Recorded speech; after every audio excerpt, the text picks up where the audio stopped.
Tema 11. Estimulantes del sistema nervioso central. En primer lugar, voy a describir qué es lo que son, cómo se clasifican. Después de cada una de las categorías de clasificación, voy a describir algunos que son los que nos interesan en veterinaria, que son las antinas y las aminas despertadoras. Y algunos también de los que, bueno, esos son algunos que actúan sobre el cerebro, y después también voy a describir algunos que actúan sobre el bulbo y sobre la médula. Entonces, en primer lugar, vamos a definir qué es lo que es un estimulante. Un estimulante es una sustancia que lo que hace justamente es aumentar la actividad del sistema nervioso central en ciertas zonas del mismo. Y si bien hay un montón de sustancias que tienen esa capacidad, son pocas las que se usan como fármacos o que tienen una determinada indicación terapéutica. Dentro de esos fármacos se los clasifica según la zona en la que actúan de forma predominante. Predominante porque actúan también sobre otras zonas, pero como que tienen preferencia o actúan en más cantidad sobre esas zonas. Y según eso se clasifican en fármacos con acción predominante en el cerebro, fármacos con acción predominante en el bulbo y fármacos con acción predominante en la médula espinal. Y esa sería básicamente la clasificación. Dentro de los que actúan en el cerebro, que ese es el primer grupo que nombré, que tienen, que bueno, son estimulantes con acción predominante en el cerebro, se dividen a la vez en tres grupos, que serían estos: las drogas psicomotoras o psicoestimulantes, son sinónimos. Dentro de eso están las antinas y las aminas despertadoras.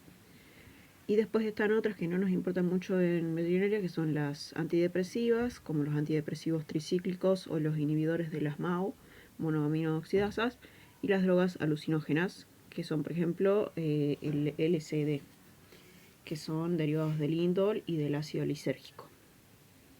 Pero bueno, las que importan en este caso son estas, las psicoestimulantes, que dentro de esas están las antinas y las aminas despertadoras. Y empezando entonces, para poder acordarme este nombre, psicoestimulante o psicomotor, pienso en esta frase: motores psíquicos o psicólogos estimulantes, motores psíquicos por psicomotores, y psicólogos estimulantes por psicoestimulantes. Tienen depresión después de alucinar con LSD. Esto es para acordarme los tres tipos de fármacos estimulantes con acción en el cerebro, o sea, estas tres categorías. Y además de esto, bueno, vamos a empezar a describir entonces a las antinas, que son las más importantes en este caso. Las antinas son sustancias, entonces, estimulantes del sistema nervioso que tienen acción en el cerebro, son poco solubles en el agua y unidas a otros compuestos forman derivados que son solubles. Su origen es natural y dentro de esas tenemos tres sustancias que son bastante conocidas, que son los tres tipos derivados, que son la cafeína, la teofilina y la teobromina. La cafeína es la sustancia que contiene el café, la teofilina es la sustancia que contiene el té, la teobromina es la sustancia que contiene el chocolate o el cacao, y la mateína es la que contiene el mate. Y bueno, estos son diferentes derivados de antinas. Y también hay otro, por ejemplo, que es la aminofilina, que es un derivado de la teofilina, donde está constituida por teofilina y etilenodiamina. Y bueno, el que más importa es la aminofilina, la cafeína y la teofilina. La teobromina importa, pero más desde el punto de vista toxicológico. Y entonces, con respecto a las antinas, ya definí qué es lo que son. Entonces, sustancias que tienen acción sobre el cerebro de forma predominante, de origen natural, hay diferentes derivados. Y el mecanismo de acción, o sea, la forma en que actúan estos, es el siguiente. Lo que hacen básicamente es competir por los receptores de la adenosina de forma competitiva, o sea que son antagonistas competitivos de la adenosina. Y la adenosina es una sustancia por los receptores A1 y A2 de la adenosina, adenosínicos se llaman. Y la adenosina es una sustancia que la genera el cuerpo y es como el freno natural que tiene el sistema para poder avisar cuando tiene que descansar. Entonces lo que hacen las antinas es como ocupar esos receptores que tendría que ocupar la adenosina. Entonces como que engaña al cerebro haciéndole pensar de que no tiene que descansar todavía. Pero el problema de eso es de que la adenosina se va acumulando igual. Entonces después cuando se corta esa cantidad, esa dosis de cafeína por ejemplo, hay como un efecto más grande de cansancio por la cantidad de adenosina que se acumuló durante ese tiempo y que se va a unir después, cuando esto ya se acabe, a los receptores. Pero bueno, eso ya es irme de las ramas. Básicamente me tengo que acordar de que lo que hacen es bloquear los receptores adenosínicos 1 y 2, que corresponden en realidad a la adenosina, y bueno, que son antagonistas competitivos por ese motivo, porque compiten por los receptores. Y a ver si falta algo más. Bien, eso es todo con respecto al mecanismo de acción. Después, ¿qué es lo que hace entonces normalmente esta sustancia que había dicho de que era la que se encargaba de avisarle al cuerpo cuando es hora de descansar?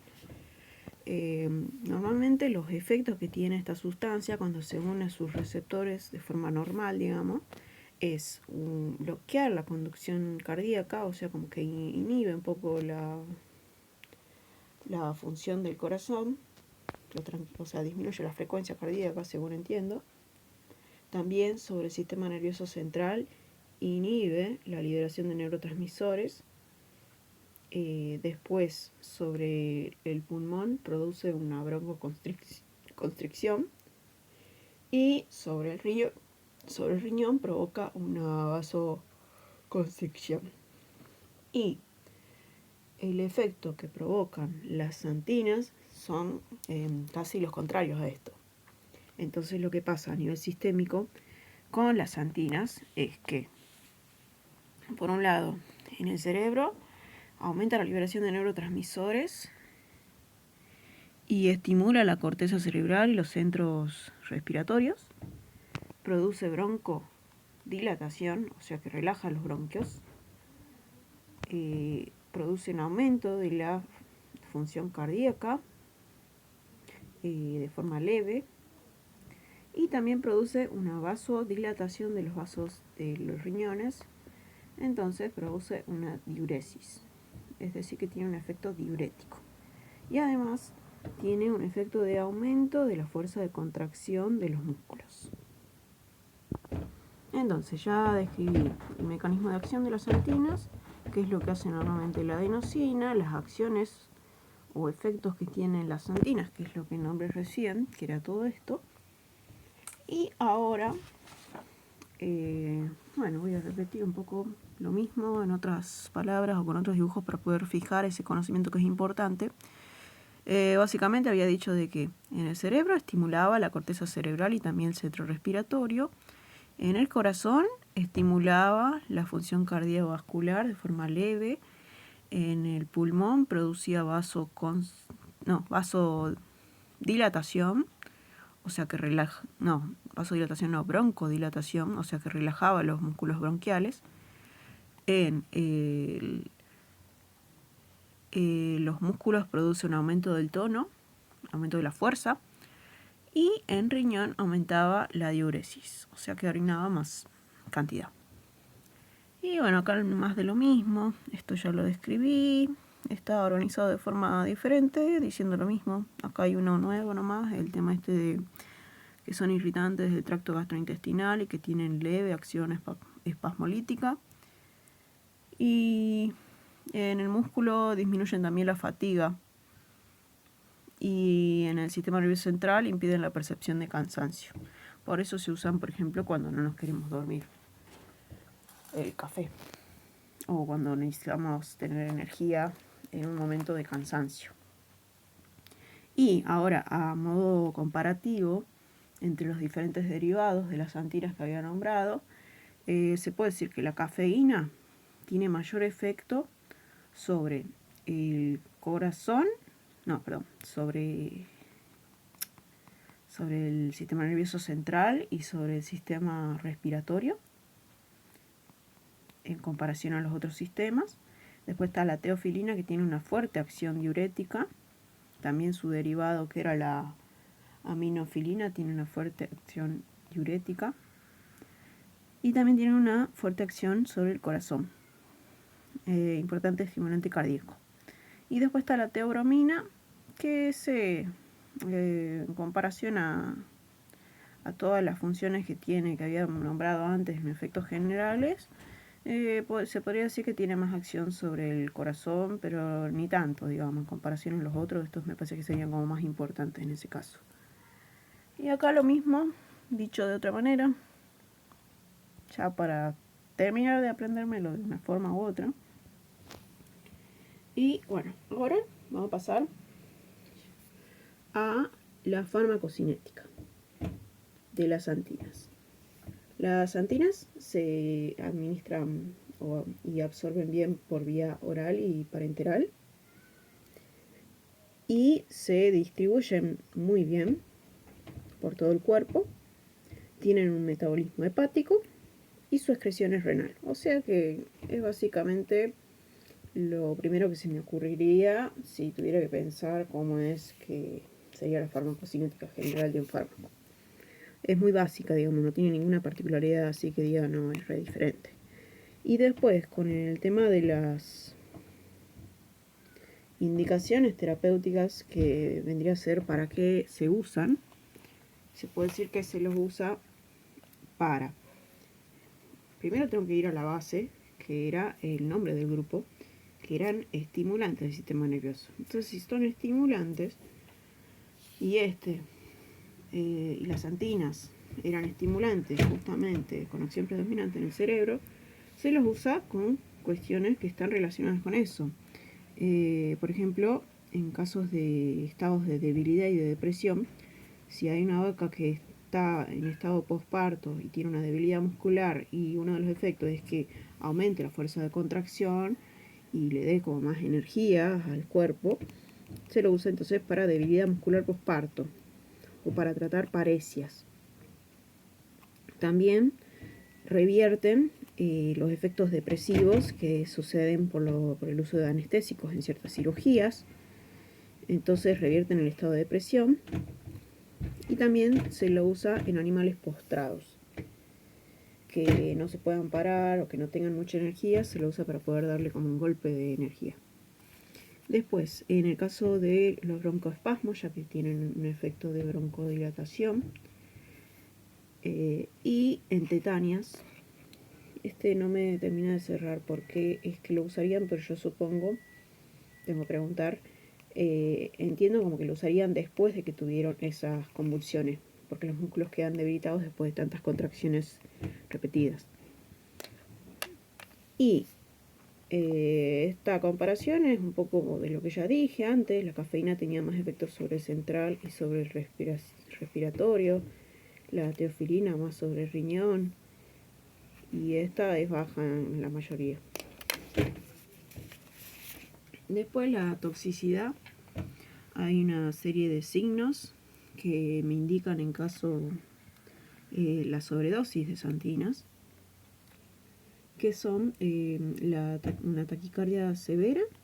También se pueden encontrar convulsiones, mareos y vómitos. Esos serían los 4 signos agudos de una sobredosis de santinas. Después, además de las antinas, ya que ya describí todo lo de las antinas, mecanismo de acción, acciones, farmacocinética y toxicidad. Y está prohibido el uso de cafeína en las carreras, porque tiene un efecto doping. Después también está el tema de la indicación terapéutica, que recién le indiqué. Ahora vamos a pasar a las aminas despertadoras, que eran También parte del grupo de estos estimulantes psicomotores que son parte de los fármacos estimulantes con acción predominante en el cerebro. Esas aminas despertadoras son fármacos que actúan sobre el sistema nervioso central y el cardiovascular. Aumentan la actividad del sistema adrenérgico y dopaminérgico. En el central aumenta la actividad motora, temblores musculares, estimula centros vulvares y respiratorios, aumenta la amplitud y la frecuencia, tiene poco efecto broncodilatador, efecto anoréxico y también pérdida de apetito y de adelgazamiento. Y después también tiene sobre el sistema cardiovascular, es un estimulante cardíaco, tiene vasoconstricción y aumenta la presión arterial y produce taquicardia. Pero esto me parece que no es muy importante en este caso de las aminas, solamente tengo que saber de que son parte justo del mismo grupo con los xantinos y que están prohibido el uso de estas aminas despertadoras en las carreras. Solamente saber que están prohibidas. De ahí están el otro grupo que tenían acción predominante en el bulbo, el otro grupo de estimulantes. Y bueno, estos son fármacos que estimulan principalmente los centros vulvares. Uno de los más importantes, el bulbo tiene muchos centros que son importantes, centros vitales, entre esos el respiratorio. Y algunos ejemplos de fármacos de estos son el doxapran y el niquetamida. Para acordarme pienso en la marca Nike, niquetamida y doxapran. Pienso en la canción esa de Wanda que dice danza para mí, doxa para mí. Entonces Wanda y Nike, y ya está, ahí me acuerdo los dos que son parte de estos estimulantes del bulbo. Y estos no se usan mucho porque tienen poca eficacia en comparación a la alta toxicidad que tienen. La dosis terapéutica está muy cerca de la dosis tóxica, entonces no se usan mucho, pero sirven como estimulantes respiratorios en ciertas emergencias. Se lo usa en el caso de perros y gatos, a veces, en casos de depresión de los centros respiratorios por uso de barbitúricos o por uso de anestésicos inhalatorios. También se lo usa en neonatos que se asfixian o que estén ahogados y en envenenamientos con monóxido de carbono. Todo esto está relacionado con depresiones respiratorias que lo que hacen entonces es estimular la función respiratoria y permite que sobrevivan a estas situaciones o que se puedan revertir. Y bueno, acá algunos dibujos para acordarme, cuestiones que ya describí. Se lo usa poco. Y de ahí pasan los que son estimulantes con acción predominante en la médula. Dentro de eso tenemos el fármaco que es la estricnina. Su uso está prohibido, se lo usaba como rodenticida. Y para acordarme el nombre de estricnina, pienso en esta frase que dice: la médula de la niña es estricta por estricnina. Y esto para acordarme dónde es que actúa. Y esta sustancia es un estimulante, entonces, que actúa sobre la médula. Y lo que hace básicamente, vieron que con la contracción, para que se contraiga, para realizar un movimiento, los músculos antagonistas tienen que relajarse cuando se contraen los agonistas. Bueno, lo que pasa en este caso es que la estricnina lo que hace es bloquear la relajación de los músculos antagonistas, la bloquea. Entonces lo que pasa es que se contraen los dos grupos, los músculos de los flexores y de los extensores. Y eso provoca convulsiones que se llaman, provocan una hiperreflexia extrema, o sea, los músculos de los dos grupos van a estar contrayéndose al mismo tiempo y eso provoca convulsiones que son violentas y se llaman tetania estricnico. No, tétano estricnico. Que si hay que definirlo es esto. contracción simultánea e incontrolable que provoca rigidez absoluta de los músculos. Es muy dolorosa y bueno, entonces esta sustancia es muy tóxica y por eso ya no se usa. El mecanismo entonces es inhibir los mediadores que normalmente relajarían los músculos que tendrían que relajarse, o sea, los antagonistas, y la consecuencia de que no se inhiban esos, que no se relajen esos músculos es la hiperreflexia. Y nada más, ya está todo dicho. Y hay una última comparación de estos tres grupos, de estos que tenían acción predominante en el cerebro, otros en el bulbo, entre la médula. Dentro de los que habíamos nombrado era este, el que actuaba sobre la médula era la estricnina. Después sobre estos teníamos dos ejemplos, que era el Nike y la Wanda, que era el niquetamida y el doxapram.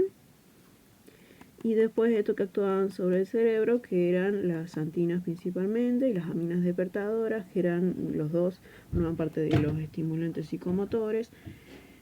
Y dentro de las santinas estaban los derivados, que eran la teobromina, la cafeína, la mateína, no sé qué me falta, la teofilina me parece que me falta. Y bueno, acá hay más comparaciones, más o menos como es. La estricnina estaba prohibida, se usan poco. Estos de acá son los que más se usan. Y bueno, acá un poco de comparación.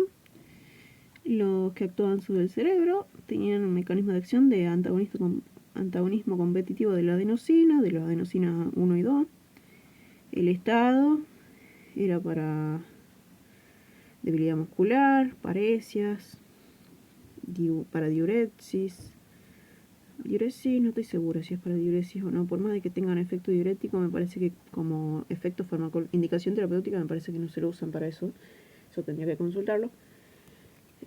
También para broncoespasmos, para los casos de convulsiones, tetanias. Sí, en las tetanias sí se los usaba también. En la debilidad postparto, parecias. Después están los del bulbo, que eran estos dos. Se los usa poco. La toxicidad era mayor que la eficacia. Esto era para estimular la respiración, por ejemplo, en un neonato que esté ahogado o en un individuo que esté con depresión respiratoria por uso de barbitúricos o anestésicos inhalatorios. Y se lo usaba como rodenticida, pero ya no se usa, está prohibido por su gran efecto letal y de tétano estrígnico. Y eso es todo con respecto a los estimulantes. Ya nombré todo esto. Un vistazo final. Y estamos.